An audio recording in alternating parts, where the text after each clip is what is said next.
በ30 ዓመቱ ሞተ። በ3 ዓመቱ ተቀበረ። አንድ ሰው በትርፍ ጊዜው ብዙ ሙታን ወደ ተቀበሩበት የመቃብር ስፍራ ሄዶ በሰዎች መቃብር ላይ የተጻፉትን ጽሑፎች በማንበብ ላይ ሳለ በአንድ ሰው መቃብር አንድ ግር የሚል ጽሑፍ አነበበ። ሰላም ሰላም! ውድና የተከበራችሁ የዩቲዩብ ቻናል የቤተሰቦች እንዴት ናችሁ? ሰላም ናችሁ? እኔ እግዚአብሔር ይመስገን ደህና ነኝ። እናንተም ደህና እንድትሆኑ ተስፋ አድርጋለሁ። አዲሶች የሆናችሁ ሰብስክራይብ በማድረግ አበረታቱኝ፣ ነባሮች ደግሞ ላይክ እያደረጋችሁ ቪዲዮውን ተከታተሉ ማለት ነው። እስከ መጨረሻ የትም እንዳትሄዱ አብራችሁን ቆዩ። በ30 ዓመቱ ሞተ። በ3 ዓመቱ ተቀበረ። አንድ ሰው በትርፍ ጊዜው ብዙ ሙታን ወደ ተቀበሩበት የመቃብር ስፍራ ሄዶ በሰዎች መቃብር ላይ የተጻፉትን ጽሑፎች በማንበብ ላይ ሳለ በአንድ ሰው መቃብር ላይ አንድ ግር የሚል ጽሑፍ አነበበ። ጽሑፉ በ3 ዓመት ሞተ፣ በ3 ዓመቱ ተቀበረ ይላል። ግር ብሎት ቆመ። ማሰላሰል ጀመረ። አንድ ሰው በ30 ዓመቱ ሞቶ እንዴት ለ30 ዓመታት ሳይቀበር ሊቆይ ቻለ? ይህንን እያሰበ የጽሑፉን ትርጉም የሚያውቅ አንድ ሰው ደረሰ። ምን እንደምታስብ ገብቶኛል አለው። ሐሳቡን አንብቦ ጥያቄውን በግምት ደርሶበት ኑሮ በቀጥታ መልሱን ነገረው። ይህ ሰው እጅግ በጣም የሚያስገርም ራዕይና ዓላማ የነበረው ሰው ነበር። ብዙ ነገሮችን የመስራት እቅድ የነበረውና በዚህም ትጋቱ በህብረተሰቡ ዘንድ እጅግ የታወቀና ለትልቅ ነገር የሚጠበቅ ሰው ነበር። ልክ 30 ዓመት ሲሞላው በተለያዩ ውጣ ውረዶች በማለፉ ምክንያት ተስፋ በመቁረጥ ዓላማውን ሁሉ ትቶ ከርታታ ሰው ለመሆን በቃ። የሚቀጥሉትን 30 ዓመታት እንዲሁ በየቦታው ሲንቀዋለል ነው ያሳለፈው። ካለምንም ዓላማ። የጽሑፉ ትርጉም ይህ ነው። ሰውየው ሞተ ብለው የሚያምኑት ራዕዩን በጣለበትና ጊዜውን በተራ ነገር ማሳለፍ በጀመረበት በ30 ዓመቱ ነው። በአካል ቢኖርም ሞቷል ነው አባባላቸው። ልክ በ3 ዓመቱ ታሞ አካላዊ ሞቱን ሲሞት ያን ጊዜ ተቀበረ ማለታቸው ነው። በአካል መኖር ብቻውን ኑሯል አያስብልም ነበር ነገሩ። ሕያው የሚያደርገን ራዕይና የመኖር ዓላማ እንጂ ቆሞ መሄድ አይደለም።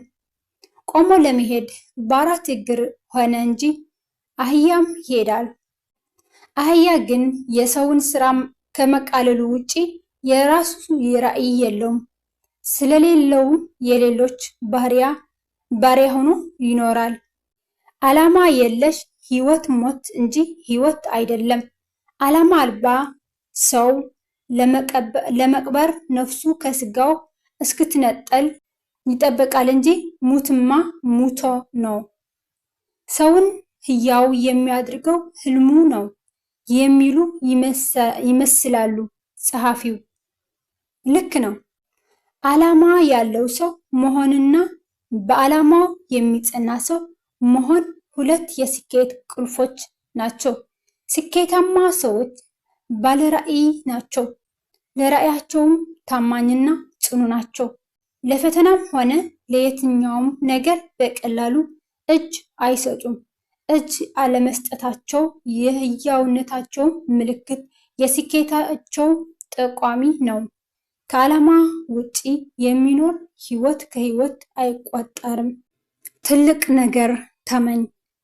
በአእምሮህ ውስጥ ትልቅ ነገር አስብ።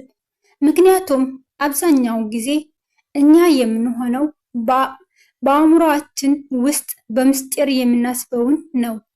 ለዚህም ነው ሰዎች የሚያዩበት ቦታ ሳይሆን የማይታሰቡበት ቦታ የሚደርሱት።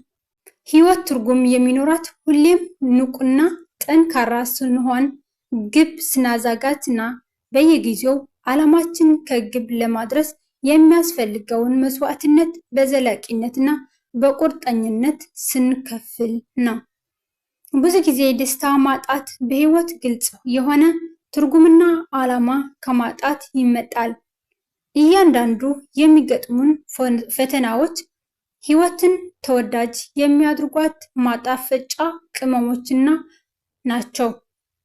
ሕይወትን ትርጉም ያላት የምናደርጋት ደግሞ የሚሰነዘሩብንን ፈተናዎች በብቃትና በስኬት መቋቋም ስንችል ነው። ለመለወጥ ካሰብ ግልጽ የሆነ ግብ እና በራስ የመተማመን መንፈስ ሊኖረን ይገባል። የስኬታማነት አንዱ አስፈላጊ ምስጢር በራስ መተማመን ነው። በራስ ለመተማመን አስፈላጊ መሳሪያው ደግሞ የማያቋርጥ ዝግጁነት ነው። በራስ ላይ እምነት ማጣት ከሌሎች ውጫዊ እንቅፋቶች ይልቅ የአንድ ሰው አቅምና ችሎታ ሽባ ያደርጋል። የሶቅራጥስና አሉባልተኛው። አንድ አሉባልተኛ ሶቅራጥስን ስለ ወዳጅ የሰማሁት ደስ አይልም ሲለው ሶቅራጥስ አልመለሰለትም። እየተከተለ ይገርማል፣ ከእርሱ አይጠበቅም አለው። ሶቅራጥስ ቱሪናፋው እንደማይለቀው ስለተረዳ ስለ ወዳጄ ልትነግረኝ የፈለከውን ልሰማ የምትችለው 3 ጥያቄዎችን ስትመልስልኝ ብቻ ነው ይለውና አከታትሎ የሚከተሉትን ጥያቄዎች አቀረበለት። ሶቅራጥስ የመጀመሪያው ስለ ወዳጄ የሰማኸው እውነት ነውን? ምላሽ እርግጠኛ መሆን አልችልም። ሶቅራጥስ የምትነግረኝ መልካም ነገር ነውን? በጥራቄ አይደለም። ሶቅራጥስ ለኔ የሚገጥመኝ ነገር አለውን? ወንፊቱ የለውም። ሶቅራጥስ በመጨረሻም እውነትነቱ ያልተረጋገጠ መልካም ያልሆነ ለኔ የማይጠቅም ነገር አልሰማም አለው ይባላል። ወዳጆቼ እውነትነቱ ያልተረጋገጠ መልካም ያልሆነና በሕይወታችን ላይ ጉልህ ሚና የሌለው ነገር ላይ ጊዜን ማጥፋት ትልቅ ብክነት ነው። አንዳንዶች በማይመለከታቸው ነገር እድሜያቸው ይገፋሉ። በዚህም መልሰው ማግኘት የማይችሉትን ውድ ጊዜያቸውን ያባክናሉ። ስለሆነም በጎ ዓላማ በሌለው እውነትነቱ ባለተረጋገጠና አንዳች ፋይዳ በሌለው እንቶፈንቶ ሳንባዝን ለሚጠቅም ነገር ለሰናይ ተግባርና ለእውነት እንትጋ። 2 ሰዎች በአንድ ሆስፒታል ክፍል ውስጥ አልጋ ይዘው ተኝተዋል። ሁለቱም በጤና ታመው በአምላክ እጅ ተይዘዋል።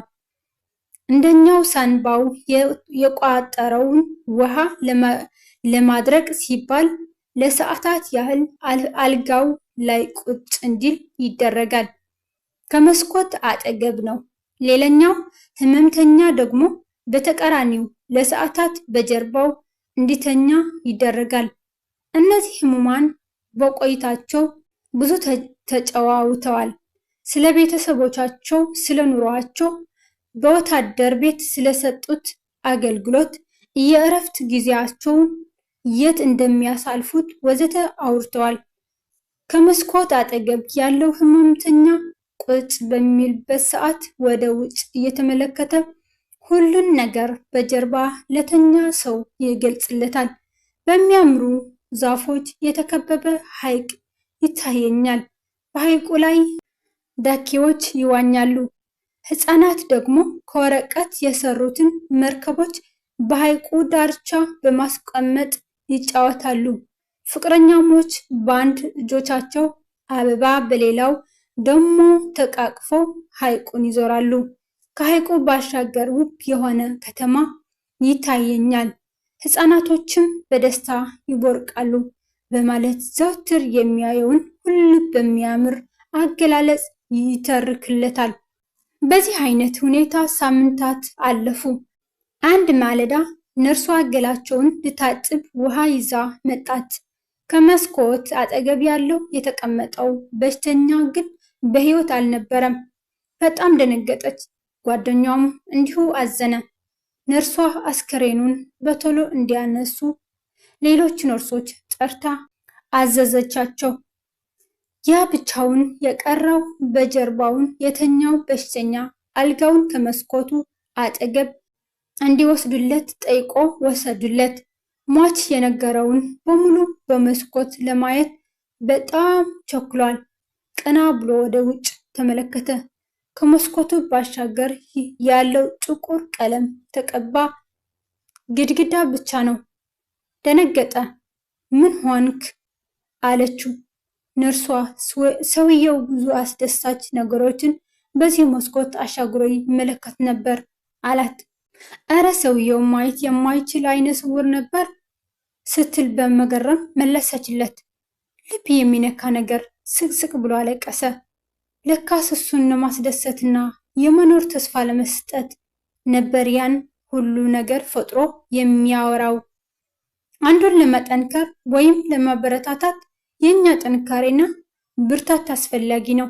ለሰዎች ደግ ነገር በማድረግ የተጨነቀ አእምሮአቸው እረፍት እንስጠው። ጠቢቡ ሰለሞን ሁሉን አየ፣ ሁሉን አጣጣመ። በስተመጨረሻ ሁሉም ከንቱ ነው፣ የከንቱ ከንቱ ነፋስንም እንደመከተል ነው ሲል ኑሮን ደመደመ። እንደኔ ሁሉም ከንቱ ነው ሲል ተስፋ ሊያስቆርጠን አይመስለኝም፣ ተስፋ ሊሰጠን እንጂ።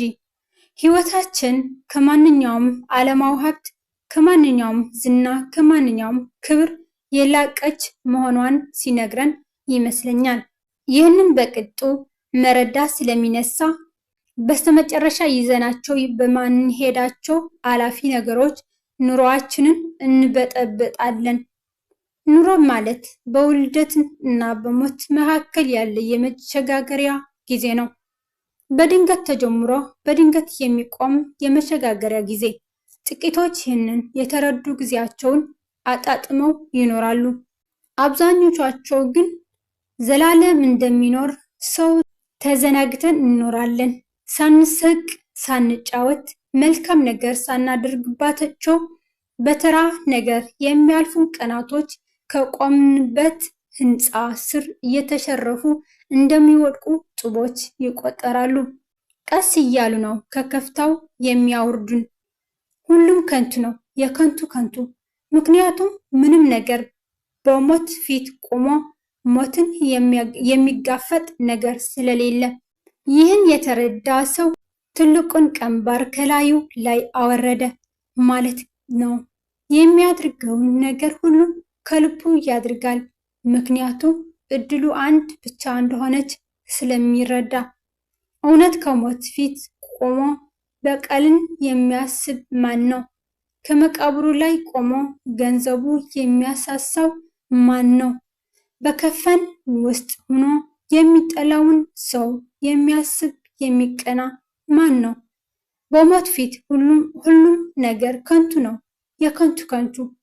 በስተመጨረሻ ይዘነው የምንሄደው ምንም ነገር የለም። ይልቅ የመሸጋገሪያ ጊዜያችንን መልካም እናድርገው፣ ተሰጥኦአችንን እናበረክት። ማናችንም ያለ ተሰጥኦ አልተፈጠርንም።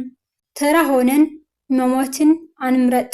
የራሳችንን አሻራ አኑረን ነበሩ ለመባል ያብቃን። ጠቢቡ ሰለሞን ከንቱ ናቸው ያላቸው ነገሮች ሕይወታችንን የሚያጨልሙና የምድር ቆይታችንን መራራ የሚያደርጉትን ነገሮች ነው። ሕይወታችን ክቡር ናት፣ ከማንኛውም ነገሮች ሁሉ የከበረች የፈጣሪ ስጦታ።